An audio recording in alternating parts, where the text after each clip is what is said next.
Welcome to Woke People, where victimhood is a lifestyle, logic is illegal, and journalism means crying with a camera. From mic grab meltdowns to geography-challenged activists, it's another day in Clown Town. Let's get into it. We're with an independent FSU news organization. The FSU chapter of the NAACP released a statement saying that this event was hateful, inspiring violence to Black, LGBTQ, and marginalized students on campus. How do you feel about this comment? Did you follow up and ask them what their evidence was? You were talking about Martin Luther King Jr. and said that he has a troubled past and that the Civil Rights Act of the 1960s was a, quote, horrible mistake on the part of the U.S. government. There may be actions taken because of that belief that you have. So different opinions make people feel unsafe at FSU? They believe that it has a greater movement behind it, yes. Right, so did you ask them, like, are you a child? Let me be very clear. The world is a really dangerous place where lots of people have different ideas. Just because someone comes and has a voluntary event and has different perspectives should make you feel unsafe. I've done this so many times, happy to do it again. Went ending segregation good, going so as far to create a permanent affirmative action, basically diversity, equity, inclusion, Leviathan within the Department of Justice. Do you know of one instance where the NAACP has spoken out against the lack of fathers in Black homes in Tallahassee? I can't speak on anything. That's interesting. So the NAACP will make this huge thing saying Charlie Kirk is dangerous and unsafe, and yet they won't go to the Black community. Hey, we need more dads. Newsflash, dads not being around in Black communities is a much bigger threat to the livelihood of Black America than Charlie Kirk coming to Florida State University for 3 hours. Maybe the NAACP should stop trying to keep on ginning up this mythology of racism in the country and go after some of the core issues of what's been driving this country and Black America towards worse and worse socioeconomic results. I can't speak on anything.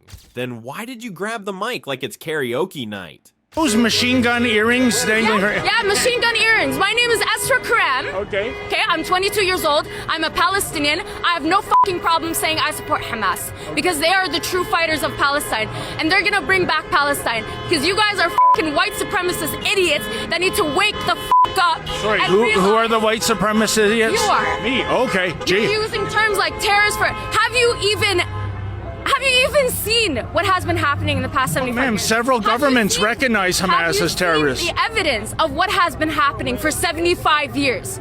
Have you seen it?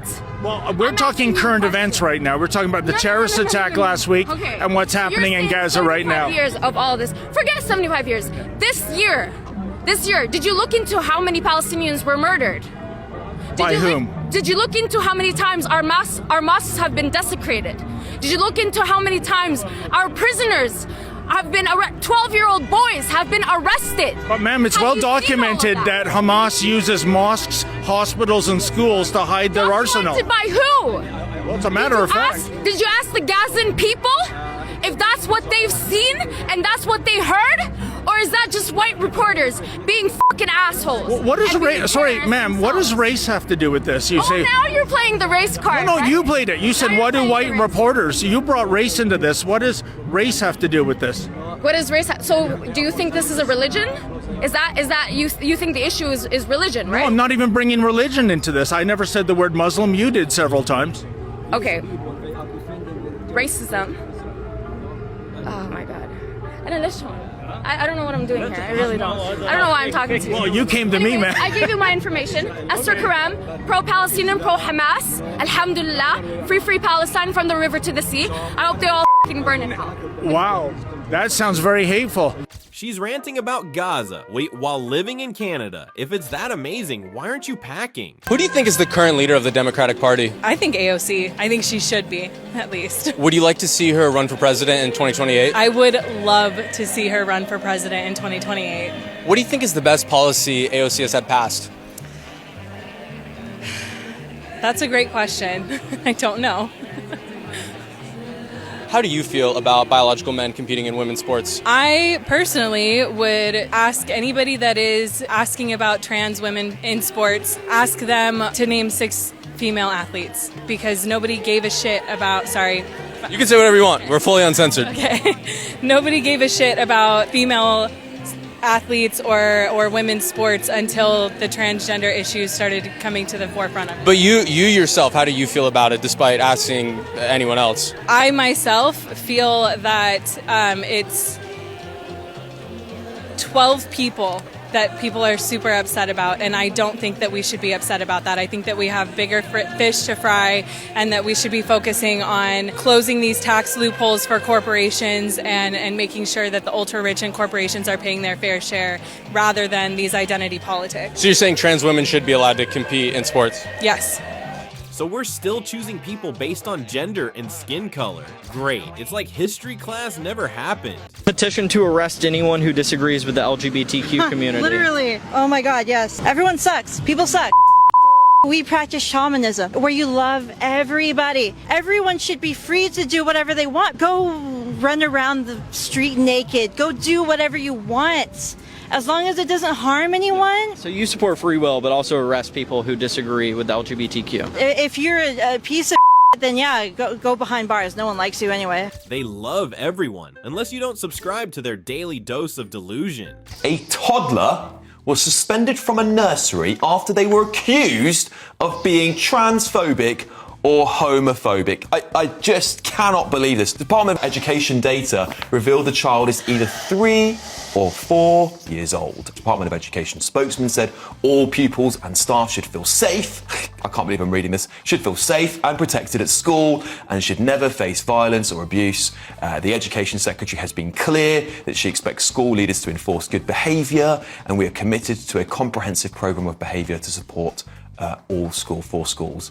I'm lost for words, Adam. Well, I've got to say, this school needs to be looked at, and the people making the decisions in the school need to be investigated, because a 3 or 4 year old, I've got a 5-year-old girl at home, she doesn't know anything about the world. She just about knows, her name and a few things she's learned at school. This is ridiculous. I'm called transphobic because I don't want men in women's spaces.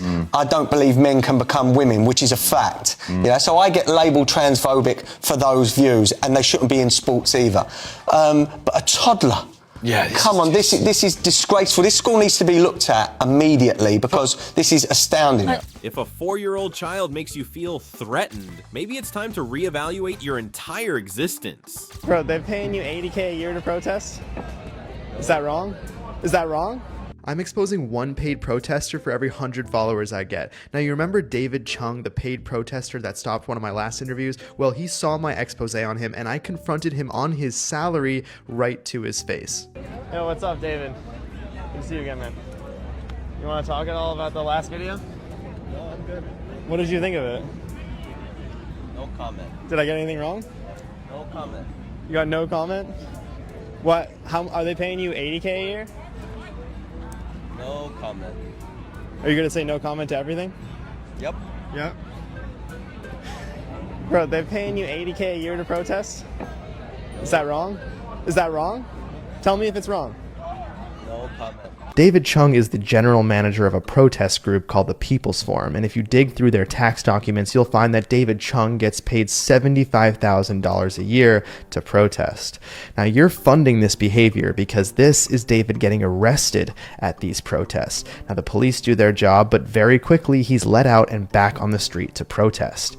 Now, I'm sure the police are no fans of David, and David is no fan of the police. Here you can see David Chung modeling a shirt idolizing Assata Shakur, who is an activist who murdered a police officer before seeking exile in Cuba. The People's Forum, the company that he works for, is the main organizer for anti-Israel and anti-America protests here in New York. They send announcements for protests consistently throughout the week and even delete comments that don't fit their narrative. Here you can see someone write "bring them home," and within minutes that comment is deleted. David Chung also has a leadership role at Rise and Resist, another company we've exposed for funding protests. The Karen Kazoo lady that I exposed was representing Rise and Resist, and they use Act Blue to raise money for their protests. I'm representing the folks at Rise and Resist who have been trained so Rise to and be Resist. smart. You can see that they team up with the People's Forum often, and you can ask David any questions about protesting. Now, the People's Forum is funded by Roy Neville Singham, a billionaire Marxist living in China who is trying to destroy America from within. Yes, a billionaire Marxist. You heard that correctly. The House Oversight Committee right now is looking into Neville Singham, stating that the People's Forum, a Manhattan-based nonprofit which has ties to the CCP through funding from you. Now, David Chung and Manolo dos Santos, the director of the People's Forum, both serve in top positions at the Singham's Justice and Education Fund, which further shows their strong ties to this Marxist who's slowly trying to destroy America. More on that later. And how about meeting Rashida Tlaib? What was that like? No comment. David eventually stopped saying no comment, but there's a 3-minute limit on Instagram, so follow to see the next part of the confrontation. Now this is journalism. No fluff, no spin, just research and real questions. Keep it up.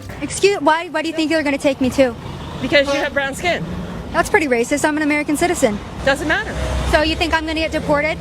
You could. So this woman right here thinks I'm going to get deported because I'm a brown woman. That's an extremely racist thing to say, ma'am. No, the racist people are... No, you're the racist because you just came up to me and said I'm going to get deported because I'm brown. How dare you? How dare you sit here and speak to me because of my skin tone? No, I don't need to be careful. Guess what? I voted for Donald Trump because he's a president of law and order, and I've actually met him. He's very nice. And it's racist like you who stand here and tell me that I'm going to get deported because I'm brown. How dare you? This is the average right liberal right here. How deported for having brown skin, or maybe, just maybe, for breaking the law. Wild thought. Mentally gave her the answer, but she'd rather cling to victimhood like it's a hobby. What do you say to people who believe America is a Christian nation? Check the books, honey, because we were founded with the idea of separation of church and state. Where is that in our founding documents? Ooh, the Constitution. Girl, I don't know. What is the most quoted book out of our founding fathers? Probably the Bible, right? They love that book. So you don't think maybe our country has a little bit of biblical principles or values enshrined? Okay, you clocked it. Is that a dude in a dress with a purse? Okay, now we're just playing life on random settings. Between 2016 and 2020, 96% were non-trans men. So I know you're focusing on this shooter being trans. The shooter was trans, and that is certainly of note. But are you missing the bigger picture here when you zero in on that instead of more broadly these school shooters as an epidemic, and you perhaps miss the through line that connects them all? Well, no, because your facts obfuscate two things.